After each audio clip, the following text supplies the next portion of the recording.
Why you should never hold in a sneeze.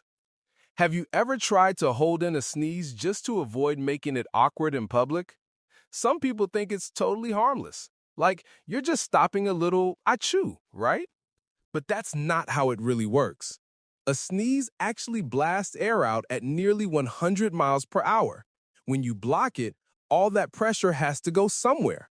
And spoiler, it's not good. Doctors have seen people pop blood vessels in their eyes. Others have ruptured their eardrums from the force. And one unlucky guy even tore a hole in his throat. So yeah, covering your mouth is smart. But holding it in? That's basically turning yourself into a shaken soda can.